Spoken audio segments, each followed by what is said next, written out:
حضرت عمر فاروق رضی اللہ تعالیٰ عنہ کے زمانے میں بھی کچھ معاملات ایسے ہوئے۔ امام غزالی نے لکھا ہے کہ ایک نوجوان شراب چھپا کے نا اپنی چادر کی اوٹ میں تو حضرت عمر کے سامنے سے گزر رہا تھا، شراب چھپا کے۔ میں اکثر کہتا ہوں کہ آج بھی کوئی منع کرنے والا ہو تو لوگ منع ہونے کو تیار تو ہیں، پر ہم منع کرنے کو تیار نہیں ہوتے۔ اگر ہمارے کہنے پہ بڑی بڑی محفلیں ہو سکتی ہیں تو ہمارے کہنے پہ داڑھی بھی پوری ہو ہی سکتی ہے، لیکن ہم کہتے ہی نہیں، مزاج ہی نہیں، اس طرف لاتے ہی نہیں۔ ہمارے کہنے پر اگر بڑے بڑے چندے لوگ دے دیتے ہیں تو امید ہے نمازی بھی ہو ہی جائیں گے۔ توجہ دلانے کی، حضرت عمر کے زمانے میں بھی یہ مسئلہ ہوا۔ میری باتوں کی سمجھ آ رہی ہے سارے دوستوں؟ ایک نوجوان جا رہا ہے، شراب چھپائے تو سیدنا فاروق اعظم نے تلوار نکالی ہوئی، یہ کیا ہے، کدھر جا رہے ہو؟ تو وہ کہنے لگا حضور وہ نا سرکہ ہے میرے پاس، اور اندر دعائیں مانگ رہا ہے، یا اللہ آج عمر سے بچا لے، آج کے بعد شراب نہیں پیوں گا۔ اندر دعائیں مانگ رہا ہے، اللہ عمر سے بچا لے، آج کے بعد شراب۔ حضور سرکہ ہے سرکہ۔ حضرت عمر کہنے لگے کھول نہ ذرا۔ چادر کھولی تو بوتل میں واقعی سرکہ نکل آیا۔ وہ الحمدللہ الحمدللہ پکار کے چلنے لگا۔ ایک روایت میں نے ایسی بھی پڑھی کہ جب وہ جا رہا تھا تو حضرت عمر نے آواز دی، فرمانے لگے عمر سے ڈر کے توبہ کی ہے تو شراب کا سرکہ بنا ہے، اگر تو رب سے ڈر کے توبہ کرتا تو اللہ نے اس کو شہد بنا دینا تھا اور تیرے کام آ جاتا۔ کوئی ہونا تو چاہیے نا منع کرنے والا۔ اور ایک بات اور آپ سے عرض کروں، جب آپ تک حق آ جائے تو اسے قبول بھی کرے گا۔ حق آ جائے تو اسے نہ، میں سیدنا فاروق اعظم کی بات کرتا ہوں، ایسا نہیں کہ بندہ کچا ہے، نہ نہ، حضور نے فرمایا عمر کی زبان پر تو رب نے حق جاری فرما دیا ہے، فاروق جو کہہ دیں اللہ اس کے مطابق قرآن نازل کر دیتا ہے۔ امام سیوطی نے ان آیات کی تفصیل لکھی ہے جو حضرت عمر کی رضا کے مطابق نازل ہو گئی، لیکن حضرت عمر کے سامنے ایک بی بی لائی گئی، اس نے زنا کیا، سیاستہ میں روایت۔ حضرت فاروق اعظم نے حد جاری کر دی، فرمایا لے جاؤ اسے، سنسار کرو یا کوڑے مارو۔ صحابہ لے کے جا رہے ہیں، مولا علی شیر خدا آ گئے، کہاں لے کے جا رہے ہو؟ حضور اس پر حضرت عمر نے حد لگائی ہے، فرمایا عمر کو تم نے بتایا تھا کہ یہ تو بیچاری دیوانی ہے، یہ تو ذہنی طور پر کمزور ہے، یہ تو مجذوب ہے، اسے تو پتہ ہی کو نہیں، یہ بتایا تھا؟ حضور نہیں۔ فرمایا عمر نے پوچھا تھا؟ حضور نہیں۔ فرمایا چلو واپس چلو، حق قبول کریں۔ حضرت مولا علی شیر خدا واپس لائے، فرمایا عمر فیصلہ کرتے ہو پوری بات کیوں نہیں پوچھتے؟ آپ نے کہا لی کیا ہوا؟ فرمایا تم نے اس عورت پہ حد لگائی؟ حضور لگائی۔ فرمایا تمہیں پتہ ہے یہ مجذوب ہے، دیوانی ہے، مرفوع قلم ہے، اس پر حد نہیں لگتی؟ عرض کی کہ حضرت عمر فاروق فرمانے لگے مجھے تو پتہ ہی نہیں۔ تو آپ فرمانے لگے پہلے پتہ کیا کرنا، پھر معاملہ طے کیا کر۔ تو حضرت عمر نے کوئی بہانہ نہیں کیا، بہانے بھی ہوتے ہیں نا، انہیں مینوں صحیح نہیں گل دسی، اے بندے نے مینوں انج کیا سی، کوئی بہانہ نہیں لگایا۔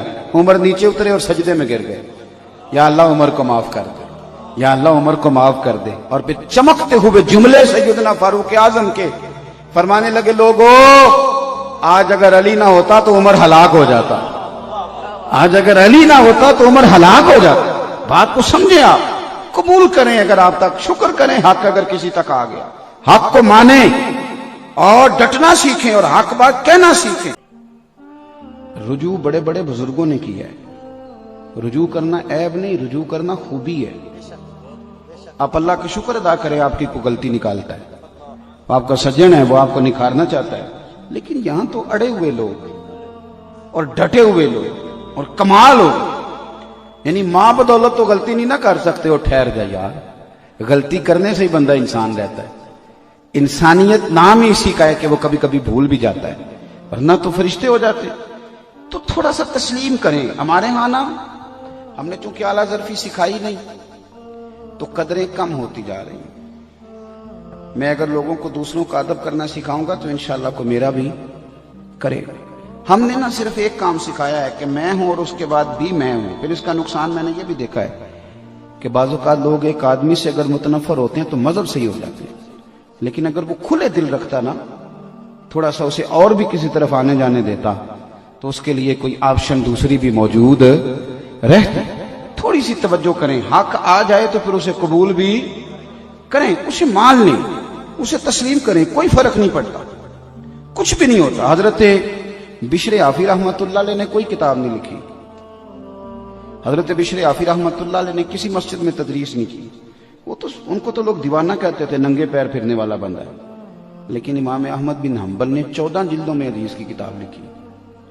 امام احمد بن حنبل بہت بڑے محدث، بہت بڑے شیخ، بہت بڑی ہستی، لیکن امام احمد بن حنبل نے کھل کے تعریفیں کی حضرت بشر عافی، نے کسی جگہ نہیں کہا کہ یہ تو ان پڑھ بندہ ہے۔ تو یہاں سوال ہی نہیں پیدا ہوتا۔ کسی نے پوچھا امام احمد بن حنبل سے، کبھی لاجواب ہوئے تھے؟ فرمایا ہوا ہوں۔ ایک بوڑھی آئی تھی مسئلہ پوچھنے، پردے کے پیچھے میں نے بٹھا لیا، میں نے کہا پوچھئے، تو کہنے لگی میں غریب اور بیوہ عورت ہوں، بے اولاد بھی ہوں، چاند جب 14ویں کا پورا چمکتا ہے تو چرخہ چھت پہ رکھ لیتی ہوں، اور چھت پہ چرخہ رکھ کے نا تو چرخے سوت کاٹتی ہوں، تو کئی دفعہ نا بادشاہ کا لشکر گزرتا ہے، بڑی بڑی لالٹینیں ہوتی ہیں، اس کی روشنی بھی کئی دفعہ پڑ جاتی ہے، تو بتائیے اس روشنی میں کاتا ہوا سوت میرے لیے جائز ہے کہ ناجائز ہے؟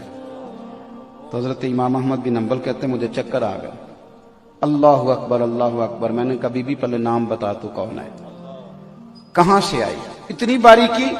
تو کہنے لگی آپ مسئلہ بتائیے کہ پہلے شناختی کارڈ دکھایا جائے، میں جو بھی ہوں آپ بتائیں۔ میں نے منت کی، میں نے کہا میں مسئلہ بتاتا ہوں لیکن مہربانی کر ایک دفعہ بتا تو کون ہے؟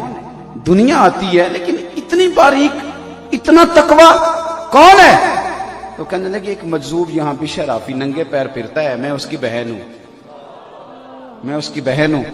تو حضرت امام احمد بن حنبل فرمانے لگے اماں کوئی اور مسئلہ پوچھتا تو میں جائز کہتا، تیرے لیے جائز نہیں، تیرے لیے جائز نہیں۔ مان لیا نا، تسلیم کر لیا نا، یہاں تقوی ہے، یہاں پرہیزگاری ہے، لیکن ہم لوگوں نے تو ایک لسٹ پکڑی ہوئی ہے، یہ جاہل ہے، یہ فارغ ہے، یہ پاگل ہے، ایک لسٹ ہے، آپ لے لیں، سویرے لے لیں کتنے بندوں کو، اور پھر آج آ کے بچوں گا کون؟ صرف میں، اس سے آگے کوئی مزید بندہ ٹھیک نہیں بچتا، اور یہ عوامی سطح پر حالات بہت بگڑتے جا رہے ہیں۔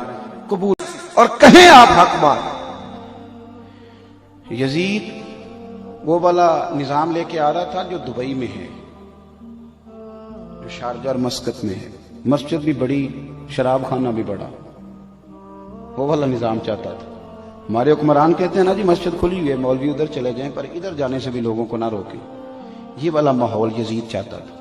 وہ کہتا تھا کہ میں کسی کو اس نے مسجد نبی میں نماز تو ایک دن بھی بند نہیں کرائی، وہ تو امام حسین کے بعد جب اس نے حملہ کیا تو معاملات الگ ہیں، کسی مسجد میں نماز نہیں روکی۔ وہ تو یہ چاہتا تھا کہ تھوڑی مرضی بھی کرنے دو، تو امام علی مقام نے فرمایا یہ نظام مصطفیٰ ہے، اس نظام میں مرضی مصطفیٰ کریم کی چلے گی، تیری نہیں چلے گی۔ لوگ کہتے ہیں کہ یزید نے فلانی شے کا حکم نہیں دیا، تو میں نے کہا چلو اتنا ہی مان لو کہ یزید نے عبید اللہ ابن زیاد کو گورنر تو بنایا تھا کہ نہیں؟ یہ تو کہا تھا کہ نہیں کہ حسین کو کوفے میں داخل نہ ہونے دینا، یہ تو کہا تھا نا میری بیعت لینا۔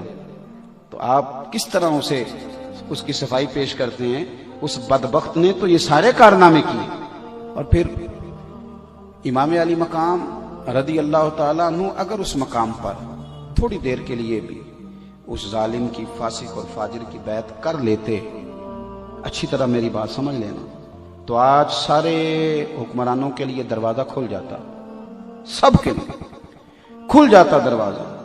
لوگ کہتے ہیں کہ جناب ہم نہیں مسلمان، مولوی صاحب آپ زیادہ عاشق رسول ہیں۔ میں نے کہا تو نرا مسلمان ہے، تو یزید تو جامع مسجد دمشق کا خطیب تھا، وہ تو جمعے پڑھاتا تھا، وہ تو پگڑی داڑھی والا تھا، وہ تو بڑے بڑے خطبے دیتا تھا، لیکن امام حسین نے فرمایا نری تیری اچھی اچھی باتوں سے بات نہیں بنے گی، نظام مصطفیٰ پہ پورا پورا چلنا پڑے گا، تجھے وہ کردار بھی دکھانا پڑے گا جو اصل کام ہے۔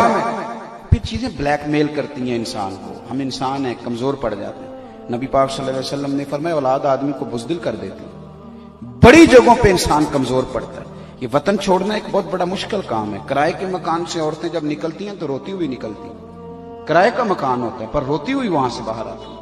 میرے بھائی امام حسین کو مدینہ چھوڑنا پڑا، اور آپ کو ایک بات بتاؤں، ایک قربانی امام حسین کی سنو۔ مدینے میں امام حسین رہتے تو بہت بڑا لشکر بنتا امام حسین۔ حضرت عثمان غنی رضی اللہ تعالیٰ عنہ کو لوگوں نے کہا تھا کہ یہ مٹھی بھر لوگ ہیں جنہوں نے آپ کے گھر کا محاصرہ کیا ہوا ہے، آپ ہمیں اجازت دیں، ہم انہیں قتل کر دیں۔ پتہ ہے حضرت عثمان غنی نے کیا فرمایا؟ فرمانے لگے نبی پاک صلی اللہ علیہ وسلم نے فرمایا تھا ایک مینڈا ہوگا، ایک بکرا، جس کی وجہ سے مدینے میں خون بہے گا۔ فرمایا میری جان جاتی ہے تو جائے، میں مصطفیٰ کے مدینے میں خون نہیں بہنے دوں گا۔ حضرت امام حسین رضی اللہ تعالیٰ عنہ کی پہلی قربانی یہ ہے کہ انہوں نے مدینے میں کسی قسم کی کوئی کسی کو بدامنی کرنے کی اجازت، وہاں سے نکلے سیدھے جا سکتے تھے مینا، 8 ذی الحج کو زور کی نماز حاجی مینا میں پڑھتے ہیں، جاتے بڑا لشکر بن جاتا، لیکن امام حسین نے فرمایا میں حج کے اجتماع کو بھی اس کام کی نظر کرنے نہیں دوں گا، قربانی دی۔ امام حسین کربلا میں آئے، اپنی بھوک سہی جاتی ہے، بچوں کی نہیں سہی جاتی، اور امام حسین کے بچے 3 دن بھوکے پیاسے رہے۔ ساری باتوں کو وہ جانتے تھے، انہیں پتا تھا کہ جنہوں نے مجھے روک لیا ان کے ارادے کوئی ٹھیک نہیں، بڑی تکلیف سہی۔ ہمارے ملک میں 65% لوگ ڈپریشن کے مریض ہیں، چھوٹی چھوٹی باتوں پہ لوگ ٹینشن لے جاتے ہیں۔ میں اکثر کہا کرتا ہوں کہ یہاں کسی کا کٹا ہوا ہاتھ پھینک دیا جائے تو لوگ اٹھ کے ڈر کے دوڑ جائیں، ہاتھ خوف کھائے گا مجمع، لیکن امام حسین کا تو سر کٹ گیا۔ ہم بیان کر دیتے ہیں، آپ سن لیتے ہیں، کبھی سوچا ہے؟ ہمارے قومی جو چینل ہے نا پاکستان میں، پیمپرا نے پابندی لگائی ہے کہ کوئی لاش اگر پورا کٹ جائے نا اس کا جسم، تو قومی ٹی وی پہ اسے دکھانے کی اجازت نہیں، وہ دائرہ لگا کے دکھاتے ہیں۔ کیوں؟ قوم میں خوف پیدا ہوتا ہے، لوگ ڈریں گے، بچے ہو سکتا ہے رات کو سوئے نہ، عورتیں پریشان ہو جائیں، قومی ٹی وی پہ دکھایا نہیں جاتا۔ میں کہہ دیتا ہوں، آپ سن لیتے ہیں، امام حسین کا وجود اطہر کربلا میں رہ گیا اور سر کوفے کے بازاروں سے ہوتا ہوا دمشق پہنچا۔ بہن کو تو بھائی کی انگلی بھیج دو تو شاید پاگل ہو جائے۔ سیدہ زینب نے سارا کچھ دیکھا، لیکن نہ مصطفیٰ کی شہزادی کا پردہ سر سے سرکا، نہ کوئی نماز قضا ہوئی۔ ایک شخص، آپ جا رہے ہو کسی بڑی گاڑی پر تو ایک غریب آدمی سائیکل پہ آ رہا ہو نا، آپ اس کو ٹکر مار کے گرا دیں، اس کی ہڈی فریکچر ہو جائے، وہ کئی دن تک ہاسپٹل میں رہے، لیکن اگر آپ اس کے قریب جا کے اتنا کہہ دینا کہ بھائی غلطی ہو گئی، میں بھول گیا تھا، تو کہتا کوئی نہیں یار، ویسے بھی تو بندہ چھت سے گر ہی جاتا ہے نا، وہ معاف کر دیتا ہے۔ لیکن اگر کسی غریب آدمی کی آپ توہین کر دیں، اس کو آپ کوئی ایسا لفظ کہہ دیں، کوئی ایسا جملہ کہہ دیں، تو وہ سہانے روح بن جاتا ہے، وہ کہتا ہے یار تو مجھے مار دیتا، یہ لفظ نہ کہتا۔ ادب انسان کو وقار دیتا ہے، سکون دیتا ہے، اور جب آپ بے ادبی کرتے ہیں، کسی غریب کو لتاڑ کے گزر جاؤ وہ معاف کر دے گا، اگر توہین کر دو، گالی دے دو، برا کہہ دو، تو اس بیچارے کی رات کی نیند اڑ جاتی ہے۔ مولانا رومی علیہ رحمہ نے کہا تھا کہ ایک دوست کو دوسرے دوست کے گھر والوں نے کچھ لفظ کہے تھے، کچھ عرصے کے بعد وہ دوست ایک بہت بڑے زخم کا شکار ہو گیا، اپنے یار سے کہنے لگا یار دیکھ بھلا وہ زخم کیسا ہے، تو اس نے کہا زخم تو تیرا صحیح ہو گیا ہے۔ اس نے کہا یار زخم سارا صحیح ہو گیا ہے، پر تیرے گھر والوں نے جو لفظ کہے تھے وہ آج بھی تازے کے تازے ہیں، وہ میرے سینے کے اندر چبھتے ہیں، تکلیف دیتے ہیں۔